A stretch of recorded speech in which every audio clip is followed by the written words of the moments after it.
Kansas State wins it here 56-16 in the 110th Sunflower Showdown, and really it was a game of two halves. Kansas State goes into the first half and they're only leading by a touchdown. Get to the second half and it's a whole nother story. Eddie, what did you think of today's game between the Cats and the Hawks?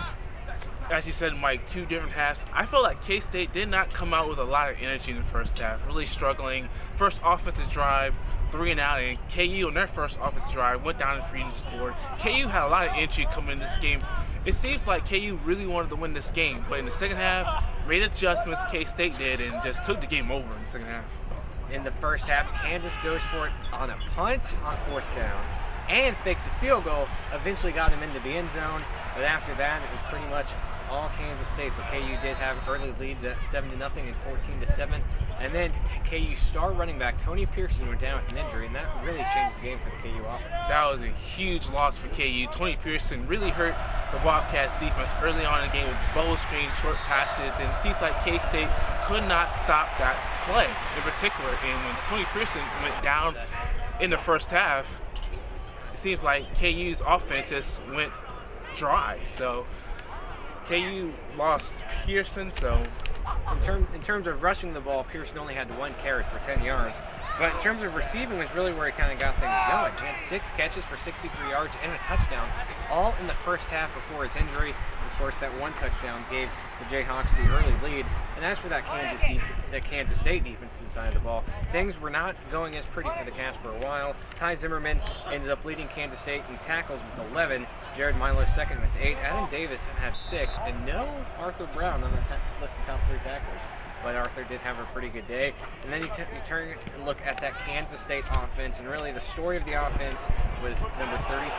John Hubert finished the day with 10 carries, 103 yards, and 4 touchdowns. John Hubert had a big day along with Colin Klein on the ground. Both of them combined over 200 yards rushing, along with Daniel Sams, who came to the game late, had 70 yards rushing, and Angela Peace had 65 yards rushing. So all combined, I believe 300 yards rushing. And we said it in the pregame show. We talked about you got to stop Hubert and Klein. KU did not do that this afternoon. Well, they definitely didn't. And is it a little bit of cause for concern for K-State that they came out of the gates basically so slow?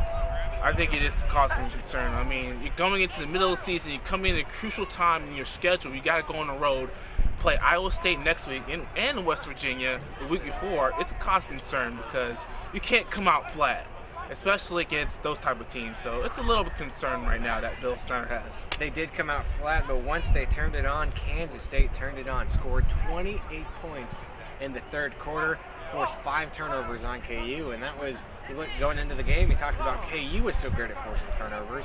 They commit 5 themselves, including, and they had a chance to get back into the game. It's only 28-16 in favor of Kansas State, so it's a 1-possession game, counting 2-point conversion. On the ensuing kickoff, Kansas fumbles the football, gives K-State, they score 2 plays later. That was a huge turn of events. That was, I think, the turning point of this game. The turnover, KU getting the ball back, receiving, and the KU player fumbled the football, and K-State's defense flipped the script on KU's defense. They get the turnovers. 5 turnovers this afternoon, 3 interceptions by Dane Christ. K-State defense did turn it on in the second half. And you talk about Dane Christ for KU. Today he finishes 16 for 27, 189 yards, 1 touchdown, sacked 4 times, not to mention those 3 interceptions. So Kansas State, for the second week in a row, does a good job of getting into the quarterback's head, putting him on the turf, and not allowing him much room to run. And Dane Christ, it's kind of getting to those situations where, do we even see Christ finish out the season under head coach Charlie Weiss at KU? I can't really answer that question. Charlie Weiss has to answer that question for himself. Dane Christ played pretty well in the first half, but in the second half, interceptions, fumbles, really cost KU's offense, really slowed down in the second half. The loss of Pearson. So, I mean, at the end of the year, will Christ be the starting quarterback? Time will tell. Let's now take a look inside the Big 8 room and see what head coach Bill Snyder had to say in his post-game press conference. Well, probably even. I'm equally as angry about how they played early in the ball game, and you know, again, as all of us coaches say, you know, you got to give credit to people on the other side of the fence. They did a nice job moving the ball against us and kept us off the field. We did a miserable job starting the ball game on offense, and you know, had 3 and out right off the bat. Let them walk it down the field. So, yeah, I wasn't too excited about that. Bill, can you give us some idea of what he said at halftime, maybe a transcript or something? What was the general message? Pretty much what I just said. I just felt that we made. It was about accepting responsibility for understanding how to play the game intelligently, which is not what we did, and play and coach the game intelligently. We made some mistakes in the ball game that. Come to find out, there was a great deal of uncertainty on our part, and that created some things that shouldn't have happened. They don't happen in high school football or elementary school football, and it shouldn't happen at this level either. Did they demonstrate that responsibility? They're a little better, yes. Guys, reminder, please use the microphones. Thank you, JP. Coach, it seemed like they were gashing you early on. What sort of adjustments did you make to limit the perimeter passing game and check out their offense? Well, I just played better, and a number of things, I guess. Number one, I think we played better. I think we reacted a little bit faster. I think we had more pressure in the second half than we did in the first half, and that created some quicker than they would like throws, and we got some sacks. I think we had 8, 9 tackles for losses and 5 sacks, I believe, in the course of the ball game, 4 some errant throws. Obviously, so that indicates that we did a little bit better with our pass rush, and we brought some 5-man pressures that created some problems for them. Coach, can you talk about the exchange right before the end of the half? That's coaching error, my error. We should have taught Colin, which I haven't, to be able to, the play that he ran and with the clock running down, that wasn't the issue. It was, when you get close to the sidelines, he needs to get the ball out of bounds, and you can fumble the ball out of bounds as easily as you can.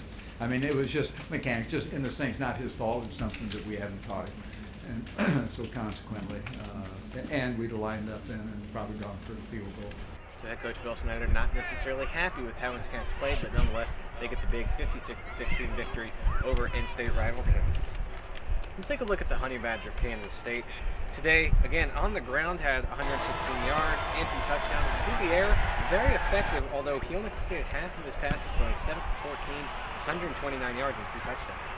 Klein, a very Klein-like day, completing just half of his passes for the day. Missed some wide open opportunities down the field passes, but I thought he still threw the ball with accuracy today. That 1 touchdown pass to Lockett was a beautiful pass by Colin Klein, but today he completed 7 of his passes. 4 of those passes completed to Chris Harper, who had a good day. 4 catches for 69 yards. Tyler Lockett, that 1 catch for 34 yards and a touchdown, and Travis Tannehill, 2 catches for 26 yards.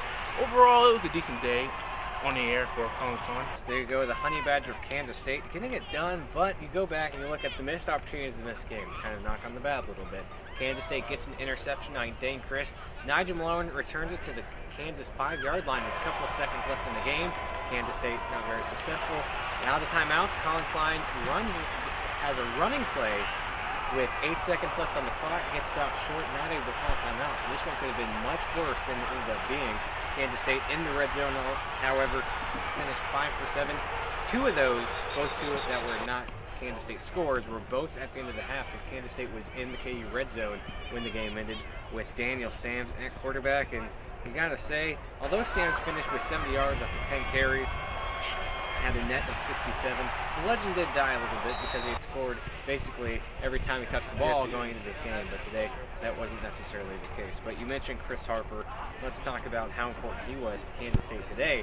Maybe a confidence-boosting game. You still want to see him get a touchdown, but still had 4 good catches for 69 yards. Yeah, to this point, Chris Harper hasn't been much of a factor for this offense because of John Hubert and Colin Klein, but today was a good day for Chris Harper. They need Chris Harper for the rest of the season to make good plays and to block downfield.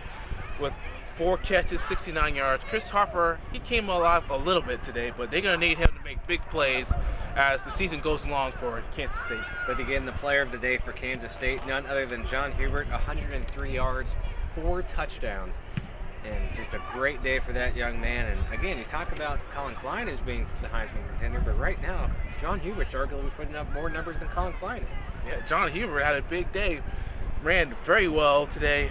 Over 100 yards again for the second straight week after going over 100 yards last week against Oklahoma.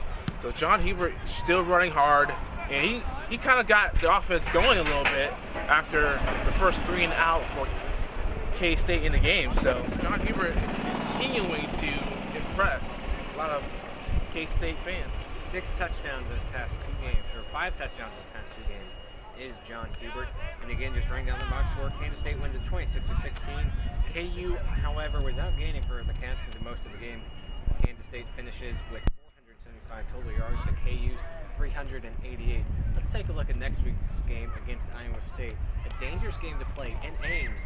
Maybe a chance for letdown for the Cats to see the game after Iowa State is in West Virginia. It's definitely a trap game because the way we saw it today, K-State came out flat. They go on the road next week. You cannot afford to fall flat on your face, especially going up against an Iowa State team who is known for pulling off big upsets. Last year, it was Oklahoma State they pulled off in a night game, but this is going to be an 11 a.m. kickoff. But still, K-State's going to have to get up for this one. They're going to have to bring their A game just like they did Oklahoma 2 weeks ago. So it's really